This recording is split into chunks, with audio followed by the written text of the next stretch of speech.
안녕하세요. 차쌈TV라인입니다. 자, 드디어 EV6 히터 문제 관련해가지고 무상 수리 고객 통지 문의라는 게 왔습니다. 우편으로는 아직 안 왔고요. 인터넷이나 앱에서 확인이 가능하세요. 그래서 보시면 될 것 같고. 자, 일단 두 가지로 왔어요. 제가 기존에 말씀드린 대로 하드웨어적인 부분 하나, 그리고 소프트웨어적인 부분 하나입니다. 그래서 하드웨어적인 부분은 컴프레서 인버터라는 걸 바꾸면 되고, 7월 12일부터 9월 16일 동안 제작된, 이 사이 기간에서 제작된 차량들은 바꿔라 이겁니다. 자, 그래서 이 부분은 이미 바꾸신 분도 많기 때문에 이 부분은 다 알고 계실 거라 생각을 해요. 그래서 문제 있으신 분은 바꾸시면 될 것 같아요. 자, 그런데 제가 문제라고 생각하는 부분은 두 번째 겁니다. 두 번째 거는 이제 소프트웨어적인 부분이고, 히터 컨트롤 어셈블리의 제어 로직 설정을 개선하겠다. 이렇게 되어 있어요. 자, 제작 연원일은 7월 12일부터 12월 29일입니다. 그러니까 지금이 1월 초기 때문에 불과 저번 주까지 생산된 차량들은 모두 다 이걸 받아야 돼요.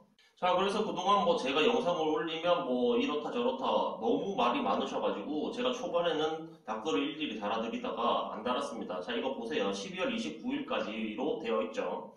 그러니까 제가 얼음 얼었다 이런저런 거 올렸을 때도 계속 그대로 생산을 하다가 작년 말에 어떻게 최종 결론이 났는지 아니면 올해 초에 결론이 났는지 모르겠지만 아무튼 결론이 나서 올해 생산 차량부터 이거는 개선이 돼서 나오는 상태고 작년분 그러니까 12월 29일 전에 생산된 차량은 모두 해당이 되는 겁니다. 이걸 보시면 되고요. 자, 장치 및 부품을 보면 히터 컨트롤 어셈블리라는 것에 문제가 있다. 원인, 실내 온도가 목표한 온도에 도달하면 토출 온도가 낮춰지는 제어 로직 설정. 자, 보시면 실내 온도가 목표 온도에 도달을 할 경우에 토출 온도가 낮춰진다고 되어 있어요. 자, 근데 이것도 전 좀 이상한 게 실내 온도가 아니라 토출부 온도가 목표한 데 도달하면 낮춰진다고 저는 생각을 하고 있었는데 일단 이쪽에 실내 온도라고 되어 있습니다. 이 부분이 맞는지 안 맞는지 모르겠어요. 제가 알기로는 토출부 온도로 알고 있었거든요. 자, 그래서 제가 고객센터 080 거기하고 그쪽에 전화를 했더니 또 서비스 센터로 연결을 해주셨어요. 그래서 두 군데 모두 통화를 했습니다. 자, 이 부분은 정비의 저하와 인증 정비의 저하와 연관이 있을 것이다. 어떻게 할 것이냐 이렇게 여쭤봤죠. 근데 두 군데 다 이제 대응을 하시다가 좀 깊이 들어가니까 모르겠다고 하고 끊으셨어요. 그리고는 본사에 연락을 직접 해보시라고 했습니다. 그런데 080에서는 본사에 연결을 안 해주셨어요. 이 서비스 센터 쪽에서 해결을 하시라고 연결을 안 해주셨습니다. 자, 그래서 일단 본사랑은 통화를 못했는데요. 자, 이분들 논리는 이거는 정비랑 아무 관련이 없다 이렇게 말씀을 하셨는데 제가 자세하게 설명을 해드렸어요.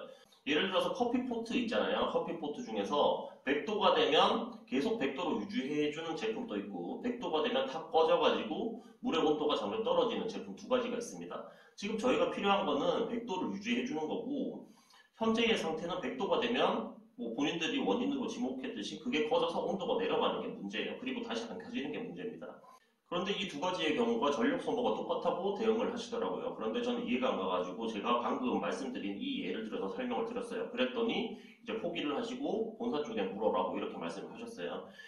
자, 100도를 계속 꾸준하게 유지를 하기 위해서는 전기가 당연히 더 쓰이겠죠. 전력이 당연히 더 쓰이는 게 맞습니다. 자, 그러면 저온 인증을 받을 때 영하 7도에서 히터를 풀로 틀어놓고 받아요. 그런데 그 차량이 이 제어로직 설정이 변경을 하기 전 차량이잖아요. 자, 그러면 여기서 써있는 대로 토출 온도가 낮춰졌을 겁니다. 낮춰졌을 거고 원하는 대로 유지가 되지 않았을 거예요. 자, 그러면 제가 아까 전에 예로 드린 물을 계속 100도로 유지를 하느냐 아니면 100도가 되면 꺼지고 점점 내려오는 이 두 가지의 차이입니다. 저희는 100도로 유지하는 게 필요하다고 말씀을 드렸어요. 그리고 지금 무상 수리를 하겠다는 것도 안 떨어지고 유지를 하게 만들려고 하는 거예요. 그러면 당연히 전력은 더 소모가 될 겁니다. 이거는 어떻게 할 수가 없는 거예요. 계속 더 따뜻한 바람을 내려면 전기를 써야 되기 때문에 전력이 더 소모되는 건 어쩔 수가 없습니다. 자, 그런데 지금 다른 내용은 다 빠져있고 이걸 이렇게 하겠다. 그리고 센터나 080에 걸어도 그거는 말씀하시는 것과 전혀 관련이 없다. 이렇게 말씀을 하셨는데 일단 저는 이해가 가지 않아요. 자, 그런데 무상 수리는 좋아요. 좋은데 제가 볼 때는 추가적으로도 논의되어야 할 부분이 있을 것 같아요. 왜냐면 인증 정비에 대한 부분 그리고 그 인증 정비를 믿고 차량을 구입한 부분 그런 부분들에 대한 추가적인 논의가 필요할 것 같습니다. 그래서 이 부분 역시 기아에서 입장이 필요할 것 같고요.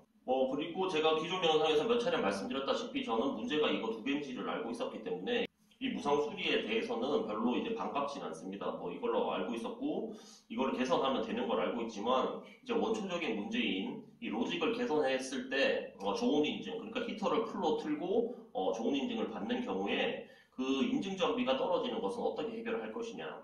자, 그래서 만약에 이게 가능하면 이제 앞으로 이제 난리 나는 거예요. 수입차들도 이제 국내에 이제 전비 인증 빡세고 하니까 일단 로직 제한 걸어서 수입을 한 다음에 인증받고 나서 나중에 고객들한테 업데이트 처리해 줘버리면 문제가 없게 되는 겁니다. 그래서 이거는 이제 전기차가 아직까지 뭐 상당히 초기 단계고 시행착오를 충분히 볼 수 있는 부분이에요. 그래서 뭐 속였다 이렇게 아무도 생각 안 할 겁니다. 자, 이 부분이 이렇게 인정되어 버리면 이제 수입차 회사들 뭐 히터 최대 온도 25도로 제한 걸어가지고 인증받고 향후에 업데이트로 풀어줘 버리면 뭐 전기차들 이제 모든 브랜드 히터 난리 나는 거죠. 다들 그렇게 들어올 텐데요. 이건 아니잖아요. 이렇게 하면 안 되죠.